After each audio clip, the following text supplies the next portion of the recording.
India वाला। और अगर अल्लाह ना करे एक आधा मैच आपका ऊपर नीचे हो गया या किसी मैच में बारिश पड़ जाती है, आपको पॉइंट शेयर करने पड़ गए, हालात बहुत ज्यादा टाइट हो जाएंगे। तो हम उम्मीद करते हैं कि बारिश हमारा इस ग्राउंड में, पाकिस्तान ने अपने तीनों मैच खेलने हैं। 7 तारीख को वर्ल्ड कप का जो पहला मैच है वो पाकिस्तान नीदरलैंड का है, इसी मैदान में। 10 तारीख को पाकिस्तान यूएसए का जो बड़ा मैच है वो भी इसी मैदान में है। उसके बाद पाकिस्तान इंडिया, वो तो प्रेमदासा कोलंबो में है, प्रॉबेबली नहीं होगा, लेकिन जो पाकिस्तान नबीबिया का मैच है वो भी इसी ग्राउंड में है। तो प्रैक्टिस के लिए बहुत इंपॉर्टेंट था कि पाकिस्तान ने जहां अपनी ग्रुप स्टेज की 3 बड़ी गेम्स खेलनी है, पौने घंटे की बारिश, ऐसी बारिश हुई। बस चेपी लगा रहा हूं मैं, बैकअप पीएसएल टीम रिटेंशंस के ऊपर बात कर ली, क्योंकि उसकी काफी ज्यादा डिमांड आ रही थी कि आपने उसकी बात नहीं की। तो मैंने कहा चलो ये वाली स्लॉट अवेलेबल है, इस पे पीएसएल की रिटेंशन की बात कर लेते हैं। तो भाई साहब, बगैर टाइम वेस्ट किए, ये आपके सामने एक ग्राफिक मौजूद है पीएसएल का। कौन सी टीमों ने कौन कौन से प्लेयर रिटेन किए हैं वो आपके सामने मौजूद हैं। बहुत इंटरेस्टिंग होगा इन सब पे बात करना। हालांकि वर्ल्ड कप के दौरान पीएसएल की बात करना थोड़ा मजा नहीं आता मुझे, बट अभी हमें करनी पड़ेगी। सबसे पहले जी, लाहौर कलंदर्स की बात कर लेते हैं। नो ब्रेनर, इन्होंने प्लाटिनम में शहीन शाह अफरीदी को ही रिटेन करना था, और हारिस राउफ नहीं है किसी भी कैटेगरी में, ऑब्वियसली फखर जमान नहीं है। इनके साथ सिकंदर रजा को गोल्ड में इन्होंने रिटेन किया है। It was always on the cards, मतलब वो तो सिकंदर रजा ने पिछले साल जितनी एमरजेंसी में लाहौर आके मैच खेल दिया ना, मेरा ख्याल है अब सिकंदर रजा को ये ड्रॉप नहीं कर सकते थे। और काइंड ऑफ सिकंदर रजा इनकी कोर टीम का एक मेंबर भी है। सो सिकंदर रजा को भी रिटेन करना, और जिस तरह की कंडीशंस उनको पता है पाकिस्तान की कि कैसी हैं, वो जब जिम्बाब्वे के साथ भी आए थे पाकिस्तान में 2015 में, उन्होंने तब भी यहां आके 100 लगाया था। और पीएसएल की कंडीशंस तो अब मेरा ख्याल है उनको अच्छी खासी पता है, उनको अंदाजा है। तो सिकंदर रजा भी अच्छा प्लेयर उन्होंने रिटेन किया है।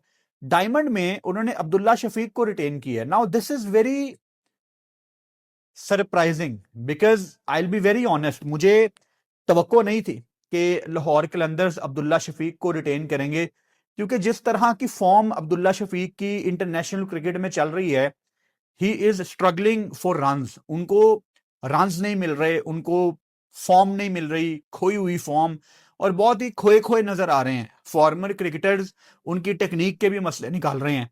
सो इन तमाम बातों को मद्देनजर रखते हुए अब्दुल्ला को डायमंड में रिटेन करना, मतलब आपको बहुत बड़ा जिगर गुर्दा चाहिए था। तो लाहौर कलंदर्स, आपने अब्दुल्ला शफीक को डायमंड में रिटेन किया है। I wish you all the best, because मुझे पर्सनली अब्दुल्ला शफीक बहुत ज्यादा पसंद है, और मेरी ख्वाहिश है कि अब्दुल्ला शफीक पाकिस्तान से तीनों फॉर्मेट खेले। और लंबी रेस का घोड़ा मुझे शुरू से ही लगता है अब्दुल्ला शफीक।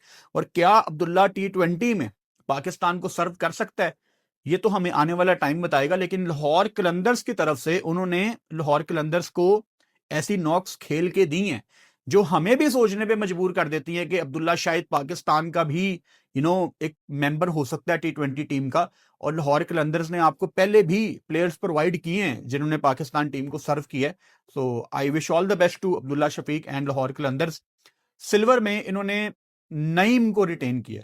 अच्छा, अब जो प्लेयर्स रिटेन हुए हैं ना, वो अपनी मर्जी से रिटेन हुए हैं। आगे जाके हम इस वीडियो में बात करेंगे कि कुछ प्लेयर्स कह के ऑक्शन में गए हैं कि जी आप हमें अमर्जिंग में रिटेन ना करें, आप हमें सिल्वर में रिटेन ना करें, क्योंकि हमें लगता है कि हम ऑक्शन में ज्यादा पैसा उठा सकते हैं।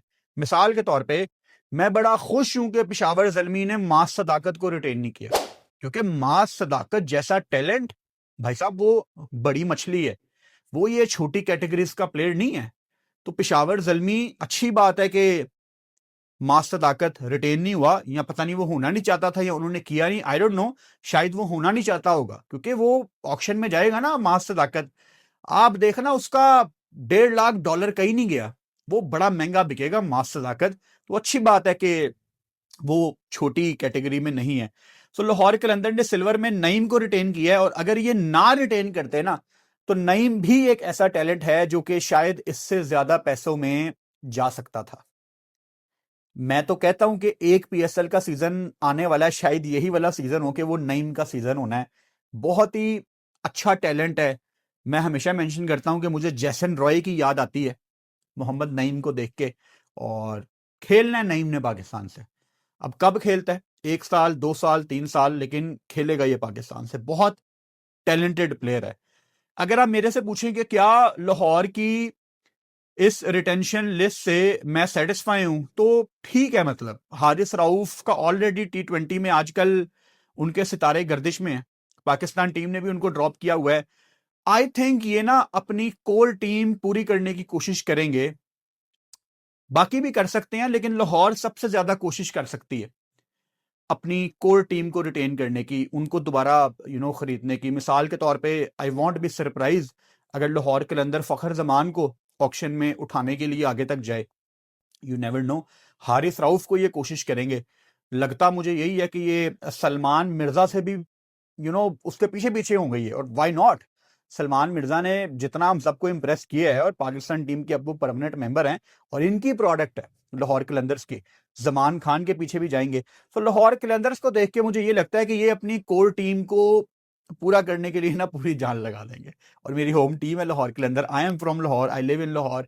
उसके बाद आगे इस्लामाबाद यूनाइटेड। प्लाटिनम में नो ब्रेनर, इन्होंने शादाब खान की तरफ ही जाना था।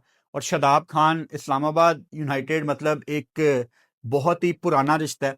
इवन आपने अगर पाकिस्तान टीम में शादाब खान को देखा है तो वो सिर्फ और सिर्फ इस्लामाबाद यूनाइटेड की तरफ से ही देखा है। हालांकि शादाब आपको उससे पहले रमजान टूर्नामेंट में नजर आते थे, लेकिन पाकिस्तान सुपर लीग की टीम इस्लामाबाद यूनाइटेड को 100% क्रेडिट जाता है कि शादाब खान जितनी जल्दी पाकिस्तान टीम में आ गए। हाँ, अब उनकी फॉर्म के ऊपर थोड़ी सी बात हो सकती है ऑन एंड ऑफ, लेकिन अगर मैं 2021-22 में चला जाऊं तो शादाब खान, या इवन उससे पहले आप 2017 की चैंपियंस ट्रॉफी देख लें, तो शादाब खान को भाई साहब पाकिस्तान टीम में लाने के पीछे इस्लामाबाद यूनाइटेड ही है। और वो इतनी आसानी से उसको छोड़ेंगे नहीं। उसके अलावा इन्होंने गोल्ड में सलमान इरशाद को रिटेन किया है। ऑब्वियसली डेथ ओवर्स का फैक्टर अपने दिमाग में रखा है। एंड अगेन सरप्राइजिंग नाम है, बिकॉज मैं तवक्को नहीं कर रहा था कि ये गोल्ड में सलमान इरशाद को रिटेन करेंगे। लेकिन कितने बॉलर्स हैं पाकिस्तान में लोकल जो डेथ ओवर्स में अच्छी बॉलिंग कर सकते हैं। शहीन शाह अफरीदी, मेरा नहीं ख्याल कि वो अपने आप को एसोसिएट कर सकते हैं कि मैं डेथ का बड़ा अच्छा बॉलर हूं। जमान खान कभी डेथ ओवर अच्छा निकाल देते हैं, ज्यादातर निकाल ही देते हैं, लेकिन डेथ ओवर्स में कभी कभी मैच भी दूसरी टीम जीत जाती है जब वो डेथ ओवर कर रहे होते हैं, आखिरी ओवर कर रहे होते हैं। तो सलमान इरशाद ऑब्वियसली एक स्पेशलिस्ट है आपके पास, प्रॉपर यॉर्कर स्लिंगी एक्शन। तो उस पॉइंट ऑफ व्यू से आई थिंक इन्होंने काफी सोच के उसको रिटेन किया होगा, क्योंकि रिप्लेसमेंट कोई नहीं है ना कि डेथ ओवर्स किसी की तो जिम्मेदारी लगानी है। अभी देखो ना, हमें पता है कि उसकी रिस्पॉन्सिबिलिटी यही होगी कि आपने डेथ ओवर्स करने हैं। आपके स्लिंगी एक्शन से बल्लेबाजों को मसला होगा। और अब दुनिया में लीग्स भी खेलते हैं ऑब्वियसली, तो थोड़ा ज्यादा तजर्बा है।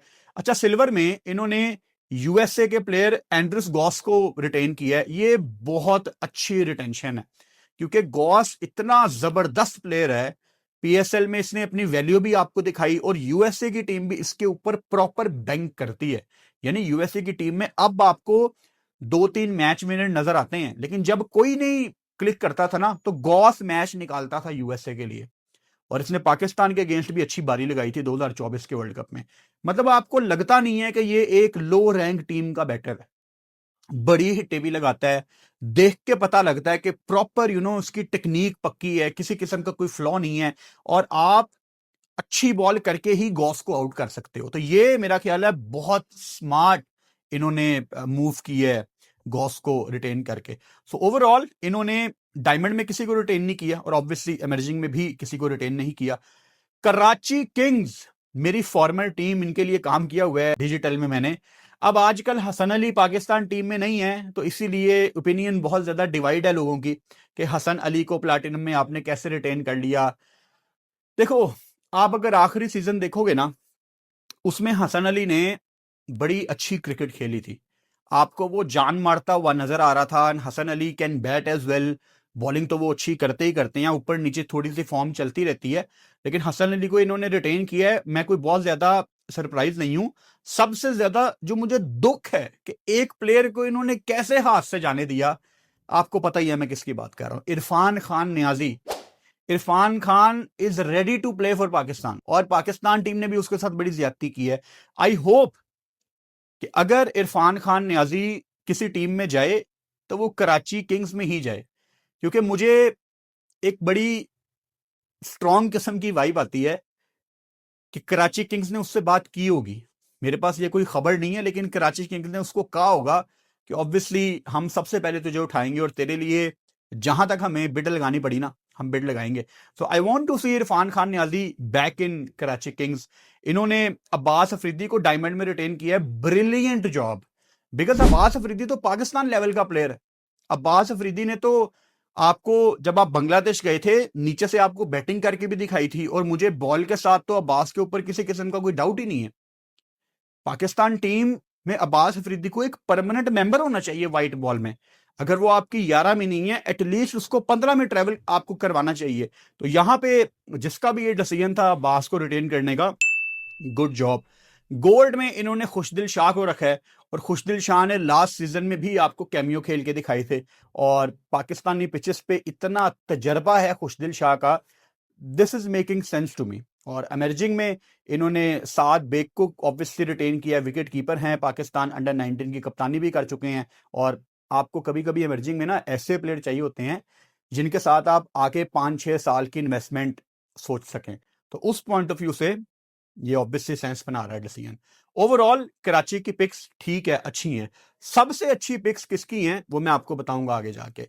पेशावर जल्मी प्लैटिनम में बाबर आजम हैं, डायमंड में सुफियान मुकीम हैं, गोल्ड में अब्दुल समद हैं, और एमर्जिंग में अली रजा हैं।